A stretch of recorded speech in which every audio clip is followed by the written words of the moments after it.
तो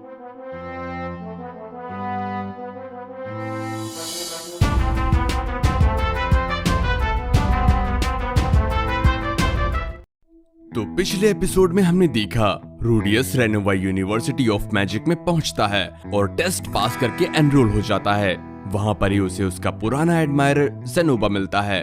कुछ फनी और वियर्ड एनकाउंटर्स के बाद रूडियस और फिट्स की दोस्ती हो जाती है। और अब आगे एपिसोड की शुरुआत में हम देखते हैं कि रूडियस सुबह सुबह वर्कआउट कर रहा होता है। वो बताता है कि यूनिवर्सिटी में मेरा हर दिन एक सा होता जा रहा है। मैं सुबह सुबह उठकर एक्सरसाइज करता हूँ, फिर थोड़ी मैजिक प्रैक्टिस। ज़ेनोबा के साथ मेरी अच्छी बनती है। वो मुझसे स्कल्पचर बनाना सीखना चाहता है। यहाँ मिलने वाला खाना भी काफी अच्छा है। एलिना लिसा दिन रात यहाँ के लौंडों की सवारी करती रहती है। कुल मिलाकर उसके ठरक की कोई भी सीमा नहीं है। मैं बैरियर मैजिक सीख रहा हूँ, जिसका ग्लिम्स मुझे रॉक्सी ने सिखाया था। और जब क्लासेस नहीं होते, मैं टेलीपोर्टेशन इंसिडेंट की जानकारी जुटाता हूँ। हालांकि मुझे अभी तक कोई खास इंफॉर्मेशन नहीं मिली, क्योंकि टेलीपोर्टेशन जादू एक फॉरबिडन आर्ट है। पर मुझे उम्मीद है कि फिट्स सेनपाई की बताए हुए बुक से शायद मुझे कुछ मदद मिले। रात को सोने से पहले मैं अपने बनाए स्कल्पचर्स को देखता हूँ और फिर मुझे नींद आ जाती है और सपने में मैं किसी लड़की की प्रेजेंस को महसूस करता हूँ। सीन शिफ्ट होता है। रूडियस लाइब्रेरी में बैठा रहता है। तभी वहां पर फिट्स आती है और उसके बगल में बैठने की इच्छा प्रकट करती है, जिस पर रूडियस उसे चेयर ऑफर करता है। और वहां बैठने के बाद फिट्स उससे पूछती है, तो तुम्हारी खोज कहां तक पहुंची? जिस पर रूडियस उसकी ओर देखकर पूछता है, अरे आपके पास भी टेलीपोर्टेशन की बुक है? फिट्स कहती है, हाँ, दरअसल मेरा भी एक साथी इस इंसिडेंट में खो गया था, पर मुझे पता चला है कि वो भी सही सलामत है, पर मैं अभी उसे ढूंढ नहीं पा रहा। वेल रूडियस, क्या मैं तुम्हारी इस टेलीपोर्टेशन की रिसर्च में शामिल हो सकता हूँ? जिस पर रूडियस खुश होकर उसका स्वागत करता है और अपना हाथ उसकी ओर बढ़ाता है और हाथ मिलाकर वो ब्लश करता है, क्योंकि फिट्स का हाथ बिल्कुल भी मैस्कुलिन नहीं लगता। रूडियस खुद से कहता है, अबे रुक जा यार, वो मर्द है। सीन शिफ्ट होता है। शाम को वो दोनों साथ चल रहे होते हैं। रूडियस सोचता है फिट्स काफी मिस्टीरियस पर्सनैलिटी है, और फिर वो उससे हमेशा सनग्लासेस पहनने का कारण पूछता है। फिट्स इस बात को टाल देता है। वो कहता है, मेरे अपने कारण है जिसे मैं नहीं बता सकता। रूडियस कहता है, अच्छा कोई बात नहीं, पर आप इस डॉम के कौन से फ्लोर पर रहते हो? फिट्स आगे बताता है, मैं प्रिंसेस एरियल के गार्ड होने के नाते उनके साथ ही रहता हूँ। ये स्कूल वाले सर्वेंट्स और गार्ड को अपने मालिक के साथ रहना अलाउ करते हैं।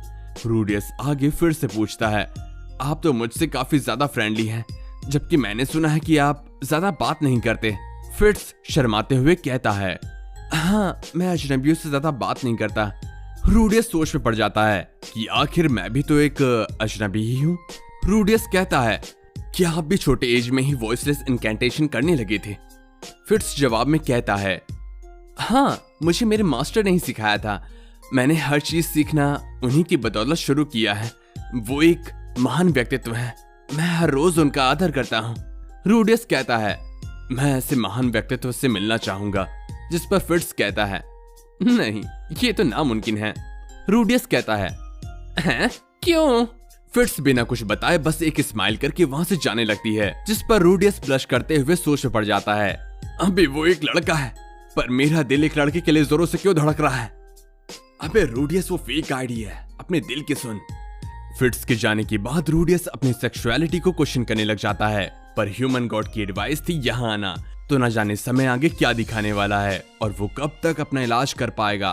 अगले सीन में हम देखते हैं कि ज़ेनोबा उसकी शरण में गिरा होता है और गुरुदेव रूडियस से फिगर्स बनाने की विद्या सीखने को कहता है।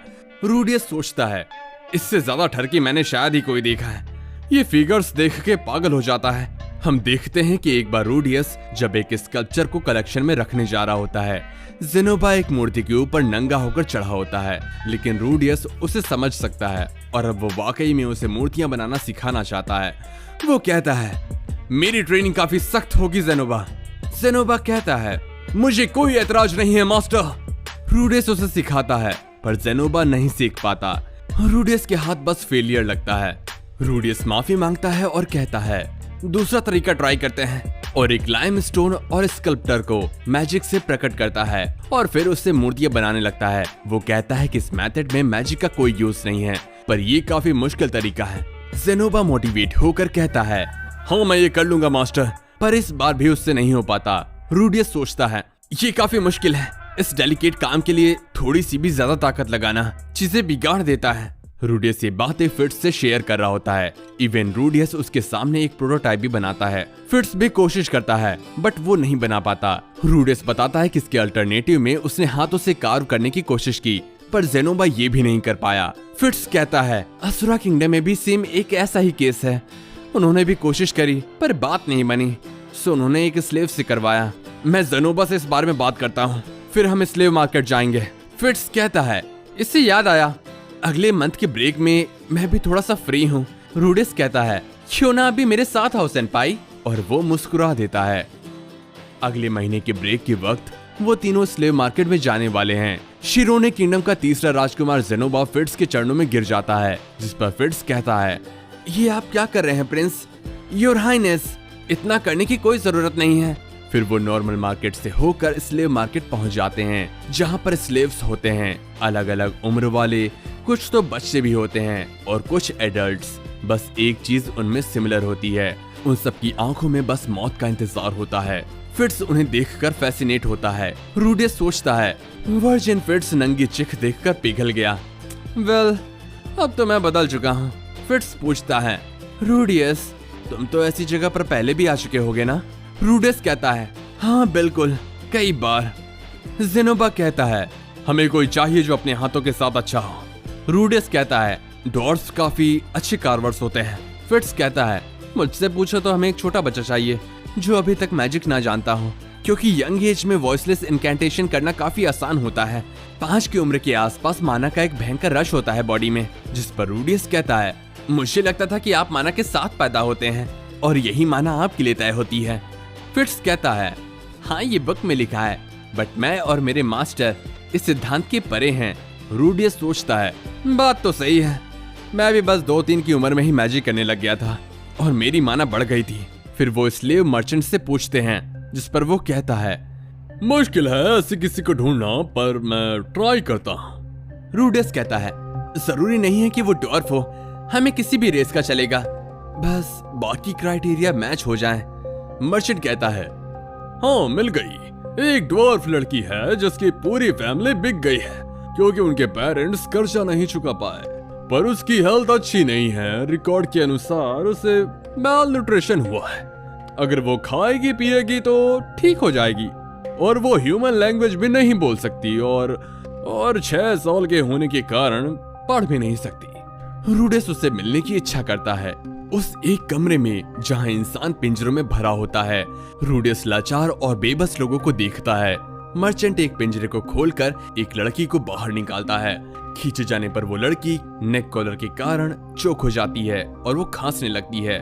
फिट्स उसे हील करता है। रूडियस उसके पास जाकर बैठता है और उसकी लैंग्वेज में उससे खुद को इंट्रोड्यूस करता है, पर वो लड़की कोई रिस्पॉन्स नहीं देती है। उसकी आंखें कोल्ड स्टोन्स की तरह होती हैं, जिसमें होप खत्म हो चुकी होती है। मर्चेंट उसे पीटने के लिए कुछ निकालने वाला होता है, बट रूडियस उसे रोकता है। रूडियस इमेजिन करता है कि वो भी कभी ऐसा ही हो गया था। वो जेनोबा और फिट्स को बताता है कि वो अपने भीतर गमों का समुंदर दबाए बैठी है, बिना किसी आशा के मौत को इच्छुक। जेनोबा पूछता है, क्या आप ऐसे चेहरे पहले भी देख चुके हैं मास्टर? जिस पर रूडियस हाँ कहता है। रूडियस उसमें खुद के अक्ष को देख पाता है। वो अपना हाथ उसकी गर्दन पर रखता है और पूछता है, क्या तुम मरना चाहती हो? मुझे लगता है कि ऐसा ही है। अगर सच में ऐसा ही है तो मैं तुम्हारी मुश्किलों को सुलझा सकता हूँ। रूडियस सोच रहा होता है कि वो उसकी लाइफ तो नहीं बचा सकता, बट वो उसे खरीद कर काम तो दे ही सकता है। लेकिन जब तक वो नहीं चाहेगी, उसे बचाया जाना इम्पॉसिबल है। तो अगर ये चाहे तो इसे इस पीड़ा से आजाद करना ही सबसे अच्छा ऑप्शन है। वो उसे कुछ कहने को कहता है। वो लड़की कुछ बोलने की कोशिश करती है, पर गला जवाब दे चुका होता है। उसे बोलने में परेशानी हो रही होती है। काफी मुश्किल से जद्दोजहद करते हुए वो हल्की आवाज में कहती है, नहीं, मैं नहीं मरना चाहती। और उसके होठ कांपने लगते हैं। रूडियस उसे कपड़े पहनाता है और वो सोचता है, ठीक है, इतना काफी है। तुम में जीने की चाहत ना भी हो तो दिक्कत नहीं है, तुम में बस मरने की चाहत नहीं होनी चाहिए। वो लड़की भूखी थी। खाना मिलते ही उसकी आंखों में रंगत लौट आई थी। फिट्स कहता है, रूडियस, उसे उसका नाम तो पूछो। रूडियस उससे उसका नाम पूछता है, पर वो जवाब में कुछ नहीं बोलती। देन वो कहती है, होली स्टील बाजार की बच्ची और सुंदर स्नो रिच के लिए टेला। रूडियस उसके इस डिस्क्रिप्शन से समझ जाता है कि उसका कोई नाम नहीं है। फिट्स बताता है, जब तक ड्वार्फ्स 7 साल के नहीं होते उनका नाम नहीं रखा जाता, इसलिए इसका नाम हमें ही रखना होगा। रूडियस ये काम जेनोबा को करने को कहता है। काफी सोचने के बाद जेनोबा उसे जूलियस का टाइटल देता है, जिस पर रूडियस और फिट्स कहते हैं, ये तो मर्दों वाला नाम है।